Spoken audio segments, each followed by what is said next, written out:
ভয়াবহ বিমান দুর্ঘটনার পর আজ খুলছে মাইলস্টোন কলেজ। ইসরায়েলকে অস্ত্র দেয়া যাবে না নিষেধাজ্ঞা পুনর্ব্যক্ত করল কানাডা। আমি এতিম হয়ে গেলাম, সব শূন্য, বলেছেন মিষ্টি জান্নাত। আসসালামু আলাইকুম, জিবিসি টেলিভিশনে আপনাদেরকে স্বাগতম। আপনাদের সাথে আছি আমি সামিয়া সুলতানা। এতক্ষণ শুনছিলেন সংবাদ শিরোনাম, এবারে বিস্তারিত। রাজধানীর উত্তরায় মাইলস্টোন কলেজে আজ রোববার থেকে সীমিত পরিসরে ক্লাস শুরু হচ্ছে, তবে কোনো ধরনের পাঠদান বা একাডেমিক কার্যক্রম নয়। শিক্ষার্থীদের মানসিক প্রশান্তি ও স্বাভাবিক জীবনে ফেরানোর অংশ হিসেবেই খুলছে প্রতিষ্ঠানটি। শনিবার সন্ধ্যায় এমন তথ্য নিশ্চিত করেছেন কলেজের জনসংযোগ কর্মকর্তা শাহ বুলবুল। তিনি বলেন, 21 জুলাই ঘটে যাওয়া বিমান দুর্ঘটনার পর পুরো কলেজ ক্যাম্পাস শোক ও বেদনায় আচ্ছন্ন হয়ে পড়েছিল। এ অবস্থায় শিক্ষার্থীদের মানসিক অবস্থার উন্নয়ন ছাড়া কলেজ প্রশাসনের কাছে অন্য কোনো কিছু অগ্রাধিকার নয়।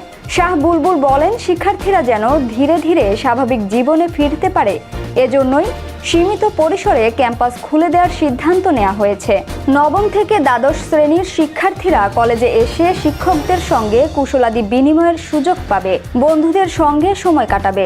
মানসিক প্রশান্তি ফিরে পেতে এটি গুরুত্বপূর্ণ ধাপ। তিনি আরও বলেন, কলেজে দোয়া মাহফিলের আয়োজন অব্যাহত রয়েছে। শনিবারের মতো আজ রোববারও একই কর্মসূচি চলবে। পাশাপাশি কলেজ ক্যাম্পাসে বিমান বাহিনীর সহায়তায় একটি চিকিৎসা ক্যাম্প চালু আছে, যেখানে শিক্ষার্থীদের শারীরিক ও মানসিক স্বাস্থ্য বিষয়ে পরামর্শ দেওয়া হচ্ছে। কলেজের শিক্ষকরা শিক্ষার্থীদের পাশে থেকে কাউন্সেলিং চালিয়ে যাচ্ছেন। কেউ চাইলে ব্যক্তিগতভাবে একান্ত আলাপের সুযোগও পাচ্ছেন। শিক্ষার্থী, অভিভাবক এবং শিক্ষক সমাজের পারস্পরিক সহানুভূতি ও মানবিকতা এই সংকটময় সময়ে কলেজের বড় শক্তি হয়ে উঠেছে বলেও জানান তিনি। এবারে আন্তর্জাতিক সংবাদ। ইসরায়েলকে অস্ত্র দেয়া যাবে না, নিষেধাজ্ঞা পুনর্ব্যক্ত করল কানাডা। ফিলিস্তিনের অবরুদ্ধ গাজায় অস্ত্র ব্যবহার ঠেকাতে ইসরায়েলের উপর অস্ত্র নিষেধাজ্ঞা বহাল রাখার ঘোষণা দিয়েছে কানাডা। মূলত গাজায় যে কোনো ধরনের সামরিক ব্যবহারযোগ্য পণ্য রপ্তানি বন্ধে দেশটি তার অবস্থান পুনরায় স্পষ্ট করেছে। রোববার এক প্রতিবেদনে এই তথ্য জানিয়েছে বার্তা সংস্থা আনাদুলু। শনিবার কানাডার পররাষ্ট্রমন্ত্রী আনিতা আনন্দ এক বিবৃতিতে জানান, গাজায় ব্যবহারের সম্ভাবনা আছে এমন সামগ্রী রপ্তানির জন্য 2024 সালের জানুয়ারি থেকে কোনো নতুন লাইসেন্স অনুমোদন করা হয়নি। তিনি বলেন, গাজায় ব্যবহৃত হতে পারে এমন সামরিক পণ্যের লাইসেন্স আমরা 2024 সালের শুরুতেই স্থগিত করেছি এবং এখনও তা স্থগিতই রয়েছে, কোনো অনুমোদন দেয়া হয়নি।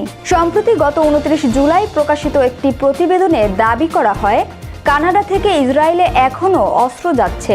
এ প্রসঙ্গে আনন্দ বলেন, প্রতিবেদনের বেশ কিছু দাবি বিভ্রান্তিকর এবং বাস্তবতা বিকৃতভাবে উপস্থাপন করা হয়েছে।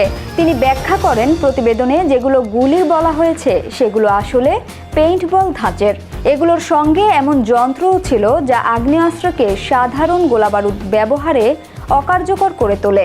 এগুলো যুদ্ধক্ষেত্রে ব্যবহারের উপযোগী নয়। যদি কেউ এমন কিছু ব্যবহারের চেষ্টা করে তাহলেও সেটির জন্য লাইসেন্স লাগবে, আর সেই লাইসেন্স কখনোই দেয়া হতো না। তিনি আরও নিশ্চিত করেন, লাইসেন্স স্থগিত হওয়ার আগ থেকেই কোনো কানাডীয় প্রতিষ্ঠান ইসরায়েলে মর্টার সরবরাহ করেনি, সরাসরি বা পরোক্ষভাবে কোনোভাবেই নয়। আনন্দ জানান, কোনো প্রতিষ্ঠান যদি বৈধ লাইসেন্স ছাড়া সামরিক সরঞ্জাম রপ্তানি করে তাহলে তাদের বিরুদ্ধে আইনানুগ ব্যবস্থা নেওয়া হবে, যার মধ্যে জরিমানা, জব্দ এবং ফৌজদারি অভিযোগও অন্তর্ভুক্ত রয়েছে। তিনি জোর দিয়ে বলেন, আমরা কখনই কানাডায় তৈরি অস্ত্রকে এই সংঘাতে ব্যবহৃত হতে দেব না। এবার বিনোদনের সংবাদ। আমি এতিম হয়ে গেলাম, সব শূন্য, বলেছেন মিষ্টি জান্নাত। বাবা মোহাম্মদ মকবুল হোসেনকে হারিয়ে ভেঙে পড়েছেন ঢাকায় চিত্রনায়িকা মিষ্টি জান্নাত। গত 29 জুলাই দিবাগত রাতে রাজধানীর একটি বেসরকারি হাসপাতালে চিকিৎসাধীন অবস্থায় মারা যান মকবুল। দীর্ঘদিন ধরেই তিনি অসুস্থ ছিলেন।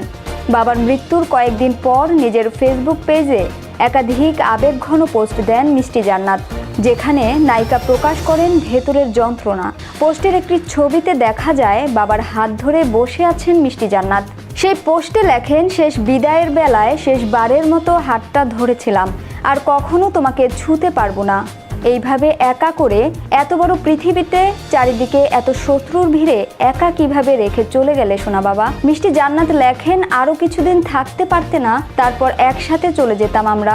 আমি এতিম হয়ে গেলাম। বাবা কেউ নেই তোমার বাবুর খোঁজ নেয়ার। এত বড় বাড়িতে কোনো আয়োজন নেই, সব শূন্য। আমি এখন কি করে বেঁচে থাকবো বাবা? পরদিন সকালে আরেকটি পোস্টে লেখেন মিষ্টি জান্নাত, লেখেন আমি খুবই অসুস্থ, ট্রমা কাটাতে পারছি না। সবাই আমার খোঁজ খবর নিচ্ছেন, আমি কৃতজ্ঞ, কিন্তু আমি কথা বলার মতো অবস্থায় নাই। ক্ষমার চোখে দেখবেন, সুস্থ হয়ে যোগাযোগ করব। এইসব পোস্টে ভক্ত অনুরাগীরা মিষ্টিকে সান্ত্বনা জানিয়েছেন, প্রার্থনা করেছেন তার বাবার আত্মার শান্তির কামনায়। সংবাদের শেষ পর্যায়ে শিরোনামগুলো জানিয়ে দিব আরও একবার। ভয়াবহ বিমান দুর্ঘটনার পর আজ খুলছে মাইলস্টোন কলেজ। ইসরায়েলকে অস্ত্র দেয়া যাবে না, নিষেধাজ্ঞা পুনর্ব্যক্ত করল কানাডা। আমি এতিম হয়ে গেলাম, সব শূন্য, বলেছেন মিষ্টি জান্নাত। জিবিসি সংবাদে এই ছিল এখনকার মতো। বিশ্বের যে কোনো প্রান্ত থেকে সর্বশেষ খবর জানতে ভিজিট করুন জিবিসি অফিসিয়াল ইউটিউব চ্যানেল ও ফেসবুক পেজ। এতক্ষণ সঙ্গে থাকার জন্য ধন্যবাদ সবাইকে। পরবর্তী সংবাদ দেখার আমন্ত্রণ রইল।